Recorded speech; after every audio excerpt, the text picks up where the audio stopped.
मैं तो 11th 9th 10th से ही ऑनलाइन फील्ड के अंदर घुस गया था, क्योंकि जॉब मेरा वैसे भी नहीं था कि जॉब वगैरह करना है, स्टार्टिंग से ही नहीं था। और अभी मैं अर्निंग भी कर रहा हूँ, लगभग 1-2 लाख रुपए अप्रॉक्सीमेटली मंथली बन जाते हैं। ऐसा क्या कर रहे हो? सर डिजिटल मार्केटिंग कर रहा हूँ मैं। मुझे भी साथ लगा लो। कोई असिस्टेंट चाहिए आपको? मैं सोचता हूँ सर, कुछ ना कुछ आज के डेट में बहुत सारे ऐसे डोमेन्स हैं जिसके माध्यम से आराम से आप चाहो तो 1-2 लाख रुपए आराम से कमा सकते हो, लेकिन उसकी तरफ सर कोई ध्यान ही नहीं देता।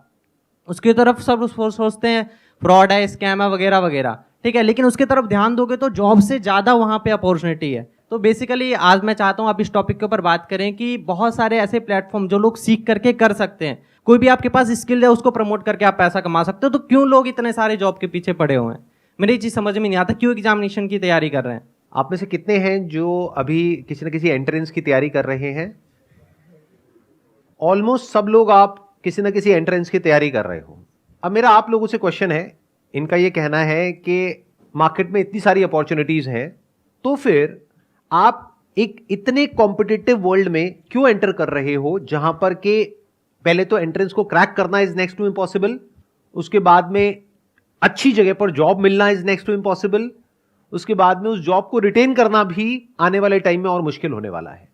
Y are you doing that? I am just curious to know. कोई है आप में से जो बोलना चाहेगा, जवाब देना चाहेगा? रिस्क नहीं होता बिल्कुल, मुझे ऐसा लगता है। तो रिस्क जहाँ पे आ जाता है ना, तो वो चीज़ उसमें भी काफ़ी वो हट जाता है। और अगर जिस चीज़ में रिस्क ना हो उसमें सब सपोर्ट करते हैं, फिर हम सोचते हैं सब सपोर्ट ही करें तो ठीक ही होगा, इस यहाँ पे जा रहे हैं तो हम। इन्होंने कहा कि हम एंट्रेंस के लिए इसलिए जाते हैं क्योंकि वहां पर उस पाथ पर कोई रिस्क नहीं होता है।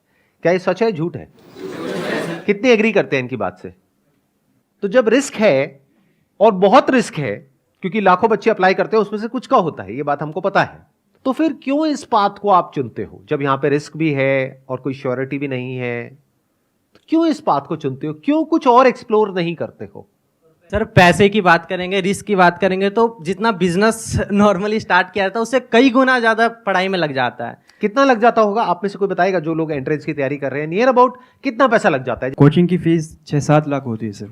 कोचिंग की फीस 6-7 लाख होती है? जी सर, फिर जी में सर 6-7 ले लेते। नहीं नहीं, 6-7 लाख थोड़ी होती है। Yes sir. मुझे आइडिया नहीं है, मैं सीरियसली पूछ रहा हूँ। मतलब एवरेज फीस क्या होती है कोचिंग की एक साल की? 2 से 3 लाख सर। 2 से 3 लाख रुपए साल की, तो मतलब 2 साल की हो गई 5 से 6 लाख रुपए। तो 6 लाख लगाने के बाद में होने की क्या पॉसिबिलिटी है और नहीं होने की क्या पॉसिबिलिटी है? 99% है कि तो नहीं होगा सर। 99% है कि नहीं होगा? Yes sir. तो रिस्क तो बहुत ज्यादा है यहां पर बॉस, ये तो बहुत ज्यादा है। सब एग्री कर रहे हैं इनसे कि 99% है? या अगर ऑप्टिमिस्टिकली भी देखा जाए तो 90% है कि नहीं होगा, 10% है कि हो जाएगा। अगर हम सिर्फ उन्हीं की बात करें जो बच्चे सीरियस हैं, क्योंकि जरूरी नहीं है हर बच्चा जो कोचिंग ले रहा है वो सीरियस भी हो पढ़ाई को लेकर के। तो मैं कह रहा हूं वो बच्चे जो ब्रिलियंट हैं, एफर्ट भी पूरा कर रहे हैं और डिजर्व भी करते हैं, तब भी जो पॉसिबिलिटी है आपके सिलेक्शन होने की अच्छी जगह पर, वो 10% है। 90% है कि नहीं होगा? Yes, sir, और जब नहीं होगा तो क्या होगा? What is your backup plan? Private college sir. तो वहां भी पैसा लगेगा या वहां पे फ्री में पढ़ाई है? पैसा लगेगा। कितना पैसा लगता है? 4 साल का नियर अबाउट कितना पैसा लग जाता है? 20 लाख रुपए। अच्छा, मेडिकल का तो 80-90 लाख है, बट अगर इंजीनियरिंग की भी बात करी जाए तो 20 लाख रुपए तो मान के ही चलो। तो नियर अबाउट आपने 20-25 लाख रुपए तो लगा दिया अपने घर वालों को। एंड आई एम अज्यूमिंग कि आप कोई बहुत अमीर बैकग्राउंड से नहीं हो, मेजॉरिटी ऑफ यू। आप में से कितने हैं जो मिडिल क्लास से हैं? हाथ ऊपर करिए। मेरा मिडिल क्लास वाला सेशन देखा है आप लोगों ने? यस सर, देखा है। अगर वो देखा होता तो अभी हाथ ऊपर नहीं करते। मिडिल क्लास मतलब अगर मैं सिंपल वे में पूछूं तो आप में से कितने हैं जिनकी जो हाउस होल्ड इनकम है वो साल की 12 लाख से ज्यादा है? अब हाथ ऊपर करो। इसको मैं दूसरी तरीके से पूछता हूं, आप में से कितने हैं जिनके घर वालों के पास में 20-30 लाख रुपए स्पेयर है, मतलब अकाउंट में पड़ा हुआ है, अगर वो चला भी जाए तो कोई फर्क नहीं पड़ता है? हाथ ऊपर करो। इसका मतलब आपको या तो लोन लेना पड़ेगा या फिर आपके घर वालों को लोन लेना पड़ेगा। ऐसे बहुत सारी रिसर्चेस हुई हैं जहां पे ये निकल करके आया है कि 50 से 60% जो इंजीनियरिंग कॉलेजेस से इंजीनियर्स निकलते हैं, दे आर अनएम्प्लॉयबल। मतलब उनकी इतनी स्किल ही नहीं होती कि उनको एम्प्लॉय किया जा सके, यानी कि उनको वो काम मिल ही नहीं सकता जिस फील्ड से उन्होंने पढ़ाई करी है। या तो उनको अपनी फील्ड चेंज करनी पड़ेगी या अपने आप को डाउनग्रेड करना पड़ेगा। तो 25 लाख की जो आपने इन्वेस्टमेंट करी उसको रिकवर करने में कितने साल लगेंगे? 9 to 10 years। 25 लाख रुपए रिकवर करने के लिए 25 लाख रुपए जोड़ना पड़ेगा। और जोड़ करके विद इंटरेस्ट उसको वापस करना पड़ेगा। इंटरेस्ट भी देना है क्या? इंटरेस्ट भी देना नियर अबाउट हम मान करके चलते हैं, in the best case scenario आपको 20 साल लगेंगे 25 लाख रुपए का जो लोन है उसको चुकाने के लिए या अपने घर वालों को वापस करने के लिए। मतलब 40 की एज तक जा करके तो आप वो पैसा वापस करोगे, तो रिस्क मेरे हिसाब से कम तो नहीं है। और ये सिनेरियो है कि अगर आपकी जॉब लग गई तो अनएम्प्लॉयमेंट रेट भी कम नहीं है हमारी कंट्री में। ये भी हो सकता है कि जॉब ना लगे, तो क्या करोगे? A simple genuine question. 25-30 lakh देने के लिए भी पेरेंट्स ही मोटिवेट करता है, उनकी ही जिद होती है कि हमें ये करना चाहिए। वही कहते हैं कि यूपीएससी निकालो, वही कहते हैं नीट निकालो, वही आईआईटी जाओ, यहाँ जाओ, वहाँ जाओ। उनकी ही जिद होती है और सोसाइटी की और रिलेटिव्स की जिद होती है कि हम जाएंगे तो वो हम ही हैं करोड़ों में से एक। तो इट्स लाइक हमारी विश तब भी नहीं होती है। ये और ज्यादा गड़बड़ हो गई है। क्यों? क्योंकि अगर एक बार को ये होता कि आपके अंदर से होता कि मुझे ये क्रैक करना है, फिर आप किसी एंट्रेंस के लिए जाते तैयारी करने के लिए, तो फिर भी ये पॉसिबिलिटी होती जिसकी मैं बात कर रहा हूं। लेकिन आपके पेरेंट्स ने फोर्स करके या आपके ऊपर प्रेशर क्रिएट करके आपको भेज दिया है। अब पॉसिबिलिटी क्या है आपके क्रैक करने की? अब तो आपका मन ही नहीं है वो काम करने का, करना पड़ रहा है। एक है कि आप खुद अपने अंदर से मोटिवेटेड हो, बाहर से किसी एक्सटर्नल मोटिवेशन की आपको जरूरत नहीं है, तब फिर भी होने की पॉसिबिलिटी है, बशर्ते कि आपके अंदर वो कैपेबिलिटी भी हो उसको क्रैक करने की। लेकिन अगर आपका खुद का ही मन नहीं है, लेकिन पेरेंट्स का प्रेशर है, सोसाइटी का प्रेशर है, उसकी वजह से आप जा रहे हो, तो वहां जाकर के क्या करोगे? बहाने ढूंढोगे क्लास बंक करने के, टाइम पास करने के तरीके ढूंढोगे, रात को बैठ करके वीडियो गेम्स खेलोगे, या क्या करोगे वो मुझे बताने की जरूरत नहीं है डिटेल में, आपकी हंसी से पता लग रहा है। घर वालों को तो ये लगता है कि मेरा बच्चा तो पता नहीं क्या कर जाएगा, अगला सुंदर पिचाई यही है, हमारे घर में ही पैदा हुआ है। लेकिन आपको तो पता है ना अंदर से आप क्या हो। तो इसका मतलब क्या है? वो पैसा पूरी तरीके से बर्बाद होने वाला है। बड़ा नुकसान किसका है, आपके पेरेंट्स का या आपका? क्यों? आपका क्यों है? जवाब दो। सर हमारे लिए टाइम भी उतना ही वैल्यूएबल है पैसों से भी, क्योंकि अगर हमारा पैसे तो हमने पेरेंट्स ने लगा दिए और हमने टाइम भी वेस्ट कर दिया, बट हमारा जो टाइम चला गया वो टाइम अब नहीं आने वाला। तो आपका टाइम वेस्ट हो जाएगा, दैट इज 1। 2, फिर एक ऐसा टाइम आ जाएगा जब जा करके आपको कोई भी जॉब होगी, कैसी भी जॉब होगी, लेनी पड़ जाएगी, करनी पड़ेगी। इतना प्रेशर आ जाएगा पीछे से। तो नुकसान अल्टीमेटली किसका हुआ पूरी लाइफ के लिए? हमारा ही होगा। आपके पेरेंट्स का तो पैसों का नुकसान हुआ, आपकी तो लाइफ ही खराब हो गई। तो अब बताओ इस प्रॉब्लम का सॉल्यूशन क्या है? लगाओ दिमाग। और अभी तो मैंने एआई के बारे में तो बात ही नहीं करी है कि एआई का एजुकेशन के ऊपर क्या असर आने वाला है और जॉब मार्केट पे क्या असर आने वाला है, उसके बारे में तो मैंने बात ही नहीं करी है। सर इस प्रॉब्लम का जो सॉल्यूशन है, मुझे जो लगता है हर जगह आपको ट्राई करना चाहिए। जैसे मैं खुद बताऊँ तो मैं 10 इयर्स जब था, 10 साल का, तब मैं यूट्यूब ट्राई किया, फिर मैं गेमिंग में एंटर किया, फिर मैंने ई स्पोर्ट्स भी खेला, फिर मैं एक sir professional level under 16 cricket career भी चूज़ किया था मैंने। वहाँ पर sir due to physical issues वहाँ पर मैं नहीं कर पाया। बाकी सर अब मैं आया हूँ इस डिजिटल मार्केटिंग के एरा में। यहाँ पर sir 3-4 sources of income already मैंने बिल्ड कर लिया है, जिससे कि मेनली मेरा 50 to 1 लाख रुपीज़ महीने का जनरेट होता है। अभी आपकी एज कितनी है? 15.5 ऑलमोस्ट, लाइक 16 राउंड फिगर। 16 साल। Yes sir. तो आपके घर वाले खुश हैं? बिल्कुल खुश होंगे सर। 16 साल का लड़का घर में सर 1 लाख रुपए अगर महीने का दे रहा है तो खुश तो होंगे ही। लेकिन मेरा सजेशन आपको ये है, प्लीज डोंट माइंड इट, कि अभी ये जो क्विक आपको सक्सेस मिली है ना, इसको दिमाग पे मत चढ़ने देना, नहीं तो बहुत गड़बड़ हो जाएगी। ये मत समझने लग जाना कि मैं 50,000 रुपए, लाख रुपए महीने का कमा रहा हूं, क्योंकि ये कोई फिक्स नहीं है। आज आप कमा रहे हो, कल कम भी हो सकता है, जीरो भी हो सकता है। तो always keep your feet on ground and be prepared for all kinds of situations. जो आप कर रहे हो वो सही है। सर एक छोटी सी प्रॉब्लम है, जैसे कि अभी मैंने टारगेट लिया कि मुझे मंथली का 1 लाख करना है, तो वो मैंने 1 बार 2 बार टारगेट को अचीव कर लिया। बट सर जब मैं नेक्स्ट अब टारगेट को अपना बड़ा करता हूँ, जब उसको इंक्रीज करता हूँ थोड़ा सा, तो सर वो कंफर्ट जोन वाली फीलिंग आने लगती है। मन में ये होता है कि अरे पहले भी तो किया है, अब भी कर लेंगे। तो उस चीज को मैं कैसे टैकल कर सकता हूँ सर? आप कुछ ज्यादा ही अलग लेवल का क्वेश्चन पूछ रहे हो, यहाँ पे बाकी लोग उल्टी कर देंगे, उनके मुंह से झाग निकलने लग जाएगा। क्या बोल रहे हो आप? ये बेचारे अभी अपना पता नहीं कितने साल कितनी तैयारी करने वाले हैं, उसके बाद जाकर के कोई पैकेज लगने वाला है, और आप कह रहे हो कि सर लाख रुपए में मैं कंफर्ट जोन में चला जाता हूँ। सर कोई ऐसा रास्ता बताओ कि मैं ना 2 लाख रुपए अचीव कर जाऊं। बस भाई बस, इतना लालच नहीं करते, बहुत है अभी इस एज के हिसाब से। आगे जैसे जैसे एज बढ़ेगी अपने आप ही रास्ते खुलेंगे। Please have a seat. But ये बात मेरी हमेशा याद रखना, ये जो टेम्पररी सक्सेस है इसको दिमाग पे मत चढ़ने देना, गड़बड़ हो जाएगी। Sure sir. तो एक सॉल्यूशन हमको दिखा यहाँ पर। अब ये सॉल्यूशन कितना जेन्युइन है कितना नहीं है, I can't comment on that, क्योंकि मुझे नहीं पता कि एक्चुअल में कितना कमा रहे हैं कितना नहीं कमा रहे। बट मैं ये कह सकता हूं with confidence and with my understanding of the digital world कि ये पॉसिबल तो है। इनके साथ ये हो रहा है नहीं हो रहा है आई एम नॉट श्योर, बट ये पॉसिबल तो है।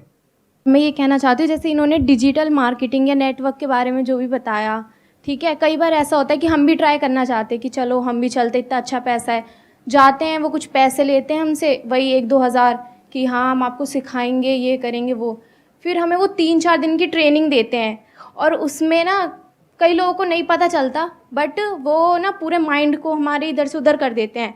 हमें बहुत सारा पैसा दिखाते हैं कि इतना पैसा है, क्या करोगे बताओ, बंगला खरीदोगे, क्या खरीदोगे, जबकि खुद उनके पास कुछ नहीं होता है। ज़्यादा से ज़्यादा एक मोटरसाइकिल होती है बस, उसमें ही वो भी दिखाते आप ही के हैं। पैसों से खरीदी होती है। हाँ, और कहते हैं कि देखो मैंने ये टारगेट बनाया, मैंने ये अचीव करा, आप क्यों नहीं कर सकते हो, बस 1 साल दे के देखो, ये करके देखो, ऐसे करते हैं। और एक बार जब इंसान इस चीज़ में जाता है तो फिर उसको तो फ्रॉड ही लगता है सब चीज़ की, हाँ फ्रॉड है। आपने कभी ऐसा ट्राई किया? हाँ मैंने किया है। आपने कितने पैसे दिए थे? मैंने दिए थे 500 रुपये। उन्होंने बोला कि ट्रेनिंग होगी, सब वापस हो जाएगा अगर ये सब हुआ, तो मैंने कहा चलो सही है, कौन सा ज़्यादा ही लग रहे हैं। फिर उन्होंने 4th डे बताया कि आपको 50,000 की शॉपिंग करनी है, फिर आप एक लेवल पे आओगे, उसके बाद आपको लोगों को पकड़ने हैं। अब लोग कहाँ से पकड़े वो भी सिखा रहे हैं कि अपने दोस्तों को कांटेक्ट करो, इंस्टाग्राम पे लोगों को मैसेज करो। मैंने कहा लोगों को तो मैसेज करेंगे, अब कौन कैसा है हमें क्या पता। फिर कहेंगे आप ऑटो से जाते हो, वहाँ पे हाय हेलो करो, उनसे रिलेशन बनाओ और उनको उसमें घुसाओ। ये जो इस तरह के कोर्सेज कराते हैं, डिजिटल मार्केटिंग, ऑनलाइन मार्केटिंग या ऑनलाइन पैसे कमाने के तरीके, उसमें से 100 में से 99 फ्रॉड है। इस बात को लिख करके रख लो। तो चैलेंज ये नहीं है कि पैसा कमाया जा सकता है या नहीं कमाया जा सकता है, चैलेंज ये है कि जेन्युइन कौन है और फ्रॉड कौन है। हाँ। पहले तो एक बात को मेरी अच्छे से समझ लो कि जो आने वाले 10 साल हैं उसमें कुछ ऐसा होने वाला है जो पिछले 100 सालों में नहीं हुआ है। और जहां तक आपके जो पेरेंट्स हैं या फिर आपके रिलेटिव्स हैं या आप खुद हो, जहां तक नहीं देख पा रहे हो, एआई की दुनिया में कुछ ऐसा हो रहा है which is beyond your wildest imagination. Daily कुछ नया हो रहा है और इतनी तेजी से हो रहा है, इतनी तेजी से हो रहा है जिसकी कोई हद नहीं है। आने वाले टाइम में बहुत सारी जॉब्स जो आज की डेट में है वो फ्यूचर में नहीं रहेगी। इस बात को समझ लो अगर समझ सकते हो तो। अब मैं बताता हूं मैं फ्यूचर को किस तरीके से देख रहा हूं, या फिर अगर मैं आप लोगों की जगह हूं तो मैं क्या करूंगा। नंबर 1, मैं अपना टाइम वेस्ट नहीं करूंगा, क्योंकि ये जो टाइम है ना आप लोगों का, ये सबसे प्रेशियस है पूरी लाइफ में। अभी आपका दिमाग खुला हुआ है, आप कुछ भी नया बड़ी जल्दी सीख सकते हो। जैसे जैसे एज बढ़ेगी आपके लिए कुछ भी नया सीखना, या नया सीखना तो बहुत दूर की बात है, नए आइडियाज को एंटरटेन करना ही बहुत मुश्किल हो जाएगा। अगर मेरी ये बात समझ नहीं आ रही तो जाकर के अपने पेरेंट्स को देख लो, उनसे जाकर के किसी भी नई चीज के बारे में बात करो, वो एकदम से घबरा जाएंगे इन मेजॉरिटी ऑफ द केसेस, और वो कहेंगे नहीं नहीं ये सब बेकार होता है, बिना समझे। मैं ठीक कह रहा हूं गलत कह रहा हूं, कितने मेरी इस बात से एग्री कर रहे हैं? तो ये आपकी लाइफ का गोल्डन पीरियड है, डोंट वेस्ट इट। अगर आप ये सोच रहे हो कि पास में जैसा होता आया है कि मैं ये डिग्री लूंगा या लूंगी, उसके बाद में मेरी यहां पर जॉब लग जाएगी, उसके बाद में लाइफ सेट है, तो इस गलतफहमी से जितनी जल्दी हो सके बाहर आ जाओ। आने वाले टाइम में जो मीडियोक्रिटी है उसके लिए जगह नहीं बचने वाली है कॉर्पोरेट वर्ल्ड में। तो बहुत सारे लोगों की जॉब जाने वाली हैं। कौन होंगे वो लोग? जो मीडियोकर हैं इन द सेंस कि वो अपने आप को अपडेट नहीं कर रहे हैं टाइम के साथ साथ में, कि 5-10 साल पहले बस कॉलेज से एक डिग्री ले ली है, अब जॉब लग गई है, अब वो कहते हैं लाइफ सेट है। ये जिनकी लाइफ सेट है ना, उनकी लाइफ ऐसी हिलने वाली है कि उन्हें खुद भी नहीं समझ आएगा कि हुआ क्या है। कितने मेरी इस बात को मानते हैं कि अगर आप अपने काम के लिए, जो भी आप काम कर रहे हैं उसके लिए, चैट जीपीटी सिर्फ एक टूल नहीं है, ऐसे और भी बहुत सारे टूल्स हैं, अगर उन टूल्स को आप यूज करते हैं तो अपनी जो प्रोडक्टिविटी है उसको बहुत बढ़ा सकते हैं। तो जब आप अपनी प्रोडक्टिविटी को बढ़ा सकते हो 10 गुना से, तो 10 लोगों का काम एक इंसान कर सकता है। तो अगर मेरी एक आईटी कंपनी है और वहां पर 1 लाख लोग काम करते हैं और वो काम 10,000 लोग कर सकते हैं, तो मैं बाकी 90,000 का क्या करूंगा? निकाल दूंगा। तो 90,000 लोगों का क्या होगा? या तो अपनी स्किल्स को उनको अपग्रेड करना पड़ेगा या अपनी लाइन को चेंज करना पड़ेगा। मैं कह रहा हूं, देखो मेरी इस बात को ना गांठ बांध लो, आने वाले टाइम में मीडियोक्रिटी नहीं चलने वाली है, मशीन्स का जमाना आने वाला है। और जिसको मशीन्स को यूज करना आता होगा उसका जो आउटपुट है वो और लोगों के कंपैरिजन में बहुत ज्यादा होगा, और वो इंसान कंपनीज के लिए, कॉर्पोरेट्स के लिए बहुत वैल्यूएबल होगा। अगर आप जॉब करते हैं तो, अगर बिजनेस करते हैं तब भी अगर आपको मशीन्स को यूज करना आता है तो आपके पास में एक एज होगा in comparison to your competitors. तो आप इसको अवॉइड नहीं कर सकते। इससे भाग नहीं सकते, ये तो सीखना ही पड़ेगा। तो अगर मैं आपकी जगह होऊंगा तो मैं क्या करूंगा, अपना टाइम वेस्ट नहीं करूंगा, नंबर 1। नंबर 2, अपने टाइम को कहां यूटिलाइज करूंगा, जो भी कुछ नया हो रहा है एआई की दुनिया में, वो सब कुछ सीखने के लिए वहां पर अपने आप को बिल्कुल अपडेटेड रखूंगा। डेली कुछ नया आ रहा है, नए नए अपडेट्स आ रहे हैं एग्जिस्टिंग जो एआई एप्लीकेशंस है उनमें, और डेली नई नई एप्स आ रही हैं। तो you need to be updated. आपको ऐसा बनना पड़ेगा कि अगर कोई भी नई टेक्नोलॉजी आ रही है, कुछ भी नया डिसरप्शन आ रहा है मार्केट के अंदर, आप फटाफट से उसको सीख जाओ और फटाफट से अपने आप को अडेप्ट कर लो उसके अकॉर्डिंग। जरूरत पड़े तो जब इंडस्ट्री पूरी की पूरी चेंज होगी तो आप अपने आप को बदल दो। अगर ये कर सकते हो, यानी कि अगर आप इन टूल्स को यूज करना जानते हो तो आप सर्वाइव करोगे फ्यूचर में। अगर नहीं जानते हो तो दिक्कत आने वाली है। तो अपनी जो स्पीड है सीखने की कि इस दुनिया में क्या क्या नया हो रहा है, दुनिया किस डायरेक्शन में जा रही है, वो सीखो। टाइम वेस्ट मत करो फालतू का कंटेंट देखने में, इधर उधर टाइम पास करने में। आप में से कोई ऐसा है जो ये बता सके टॉप 10 एआई टूल्स के नाम? कोई है जो बता सकता है? You have no idea, no clue. तो ये आइदर और के चक्कर से बाहर निकल आओ कि सर हम पढ़ाई करें या बिजनेस करें। दोनों करना पड़ेगा। पढ़ाई इसलिए करनी पड़ेगी ताकि एक बेसिक क्वालिफिकेशन हो, तो आपके पास में एज आ जाएगा। कल को जॉब मार्केट में जाओगे तो एटलीस्ट कुछ तो हो दिखाने के लिए, अगर आपको जॉब ही करनी है तो। लेकिन साथ साथ में बिजनेस इसलिए करना पड़ेगा क्योंकि बिजनेस का मतलब क्या होता है, कुछ क्रिएट करना। तो यू नीड टू अंडरस्टैंड कि अगर आपके पास में कुछ भी नहीं है, यानी पैसा नहीं है, रिसोर्सेज नहीं है, कुछ नहीं है, और आपको बोल दिया जाए सर्वाइव करो, क्या कर सकते हो सर्वाइव? अगर कर सकते हो तो कह सकते हैं कि हां, अब आप अंदर से एक एंटरप्रेन्योर हो। अब चाहे जॉब करो चाहे बिजनेस करो, उससे फर्क नहीं पड़ता है, आप एक क्रिएटर हो। And when I am talking about creator, I am not talking about YouTube creators, I am saying someone who can solve a problem और make lives better of other people in some way, जिसके लिए वो लोग पैसा देने को तैयार हो जाए, उसको एक क्रिएटर बोलते हैं। फॉर एग्जाम्पल, अगर मैं अभी आपकी एज में हूं, यानी मेरी एज है मान लो 18 साल, अब मेरे आगे एक चैलेंज है, मैं क्या करूं? जॉब की भी तैयारी करनी है, तो क्या उसको छोड़ दूं? अब वो मेरी अपनी कॉल है कि मैं छोड़ूंगा या करूंगा, बट मैं आपको रिकमेंड नहीं कर रहा छोड़ने के लिए, नंबर 1। बट एक बात पक्की है कि मैं साथ साथ में कुछ ना कुछ तो और करूंगा। ऐसा नहीं कि पूरी तरह से उस पर डिपेंड हो गया। जो एजुकेशन की पूरी जो डेफिनेशन है वो चेंज होने वाली आने वाले टाइम में। एजुकेशन मतलब क्या कि कुछ आपने सीख लिया है, अपने माइंड के अंदर भर दिया है और कुछ कर रहे हो। आने वाले टाइम में वो सब कुछ ऑटोमेटिकली हो सकता है। तो ये एक बहुत बड़ा क्वेश्चन मार्क है कि कौन वो लोग होंगे जो बचेंगे आने वाले टाइम में और कौन वो लोग हैं जो नहीं बचेंगे। If you can connect the dots, यानी अलग अलग चीजों को देख करके आप किसी तरीके से कुछ ऐसा क्रिएट कर सकते हो जहां से आप पैसा कमा सकते हो और सरवाइव कर सकते हो फाइनेंशियली, इंडिपेंडेंटली, अपने बेस पर, तो फ्यूचर आपके लिए है। लेकिन अगर आप कहते हो कि मैं तो सिर्फ इस डिग्री के बेस पे सरवाइव कर सकता हूं, तो आने वाले टाइम में उस डिग्री की इतनी वैल्यू नहीं रह जाएगी। इस स्किल की वैल्यू होगी जिसकी मैं बात कर रहा हूं, यानी कि कुछ अलग अलग हो, उसको जोड़ दिया जाए और कुछ ऐसा क्रिएट कर दिया जाए कि जहां से पैसा कमाया जा सके। फॉर एग्जाम्पल, आज हर दूसरा इंसान यूट्यूबर बनने के बारे में सोच रहा है। तो यूट्यूब में जो सबसे हाई पेइंग जो सेक्टर है वो है BFSI सेक्टर, यानी banking, finance, securities and insurance. तो मैं क्या करूंगा, मैं ऐसे टूल्स ढूंढूंगा जहां पर मैं ऑटोमेटिकली कुछ सेकंड्स के अंदर अंदर कुछ वीडियोस बना सकूं। और पहले मैं यूट्यूब पे जाकर के देखूंगा कि कौन सी ऐसी वीडियोस हैं जिसके ऊपर बहुत व्यूज आ रहे हैं या जिसकी सर्च वॉल्यूम बहुत ज्यादा है, गूगल पे और यूट्यूब पे। क्योंकि अगर गूगल पे ज्यादा है तो देयर इज अ पॉसिबिलिटी कि यूट्यूब पे भी ज्यादा होगी। अब मेरी इस थॉट प्रोसेस को समझना, आइडिया को मत पकड़ना, गड़बड़ हो जाएगी। आइडिया को पकड़ोगे फिर वही बंद दिमाग की तरह कॉपी करने लग जाओगे। लेकिन अगर थॉट प्रोसेस को समझोगे तो कुछ भी कर जाओगे। एक प्रैक्टिकल एग्जांपल दूं, एक वेबसाइट है by the name of pictory.ai, जहां पे आप टेक्स्ट इनपुट करोगे और वो उसको वीडियोस में कन्वर्ट कर देगा कुछ सेकंड्स के अंदर अंदर। ये काम करने में यूजुअली 2 से 4 दिन लगते हैं। तो क्या यहां से आपके दिमाग में कुछ आ रहा है या नहीं आ रहा है? अगर आ रहा है तो कह सकते हैं कि आप एक प्रॉब्लम सॉल्वर हो, आप एक क्रिएटर हो, आप क्रिएटिव हो। तो एक दिन में कितनी वीडियोस बन सकती हैं? बहुत सारी।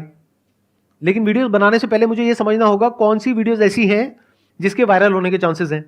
तो पहले मैं ये स्टडी करूंगा लोग सर्च क्या कर रहे हैं गूगल पे और यूट्यूब पे।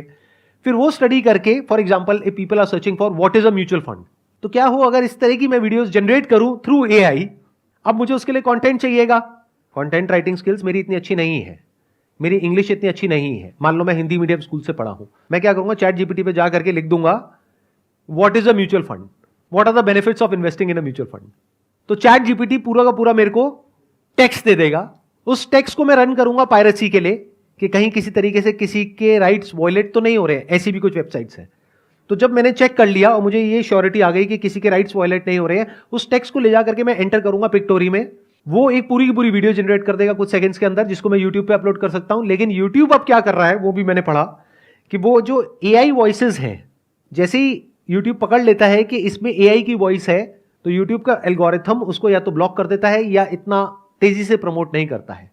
तो मुझे इस प्रॉब्लम का भी सोल्यूशन निकालना है। तो मैं क्या करूंगा, यूट्यूब म्यूजिक लाइब्रेरी में जा करके जो यूट्यूब का कॉपीराइट फ्री म्यूजिक है वो निकाल करके उसके बैकग्राउंड में उसको लगा दूंगा। तो मैंने क्या किया, अलग अलग जगह से अलग अलग टूल्स को यूज करके कुछ ऐसा क्रिएट कर दिया जो बहुत ही कमाल का है और जिसकी मार्केट में नीड है। अब अगर मैं खुद बैठ करके वीडियोस बनाऊं तो पहले तो मुझे वो स्किल्स एक्वायर करने में कई महीने लगेंगे, कई साल लगेंगे। उसके बाद एक एक वीडियो को बना के डालने में 2-4 दिन, 5 दिन, 10 दिन लग जाएंगे।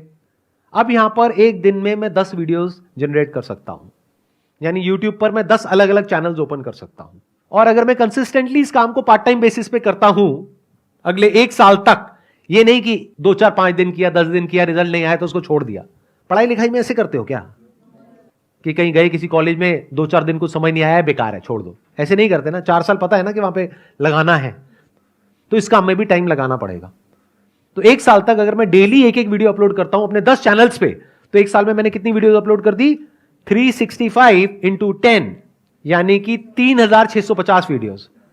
उसको करने में टाइम कितना लगा, मैक्सिमम 1 से 2 घंटा डेली।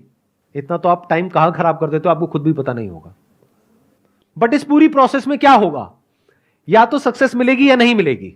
मिल गई तो बहुत बढ़िया है, तो ज्यादा खुश नहीं होना है, एक्साइटेड नहीं होना है कि अब मैं महीने का 50,000 कमा रहा हूं, लाख रुपए कमा रहा हूं। क्योंकि ये भी हो सकता है कल को यूट्यूब एक नई पॉलिसी ले आए और कहे कि ये जो एआई जनरेटेड वीडियोस हैं इसको हम डीमोनेटाइज कर देंगे, तो कहां गया आपका वो लाख रुपए महीना, गायब हो गया ना। तो एक्साइटेड नहीं होना, उस पैसे को जोड़ना है और उसको यूज करना है और मल्टीपल इनकम स्ट्रीम्स बिल्ड करने के लिए। ये आपका स्टार्टिंग पॉइंट है लेकिन एंड पॉइंट नहीं है। तो बेस्ट केस सिनेरियो क्या होगा कि यहां से पैसा आएगा तो उस पैसे को उड़ाना नहीं है, एक्साइटेड नहीं होना है, घर वालों को ये नहीं बोलना है कि अब मैं लाख रुपए महीने का कमा रहा हूं, मेरे को अब कुछ भी करने की जरूरत नहीं है। पैर जमीन पर रखने हैं, उस पैसे को जोड़ना है और दिमाग लगाना है कि उसमें रिस्क क्या है, कल को अगर ऐसा होता है तो क्या करोगे, वैसा होता है तो क्या करोगे, वो होता है तो क्या करोगे। फॉर एग्जाम्पल, अगर यूट्यूब का एल्गोरिथम पकड़ लेता है एआई जनरेटेड साउंड्स को, तो आप ऐसा भी कर सकते हो कि वीडियो वहां से बना ली, कंटेंट चैट जीपीटी से मिल गया, पायरेसी चेक कहीं और से हो गया, कौन सी वीडियोस बनानी चाहिए कैसी नहीं वो आपने और जो सॉफ्टवेयर है वहां से पता कर लिया, सर्च वॉल्यूम किसका है किसका नहीं है। प्लस साउंड के लिए आपने क्या किया, 10 मिनट का एक ऑडियो सैंपल अपलोड करना होगा एक पर्टिकुलर सॉफ्टवेयर में, वो सीख जाएगा कि आपकी साउंड क्या है। तो अगर आपने ये कर लिया तो अब वो आपकी साउंड है, म्यूजिक यूट्यूब का है, कंटेंट रॉयल्टी फ्री है। अब इन वीडियोस को कोई चैलेंज नहीं कर सकता। अगर इस तरह से सोच पा रहे हो तो फ्यूचर में आपके लिए जगह है। इसको एक्चुअल में स्किल्स बोलते हैं कि आपने कुछ ऐसी स्किल्स एक्वायर कर ली जो वैल्यूएबल है।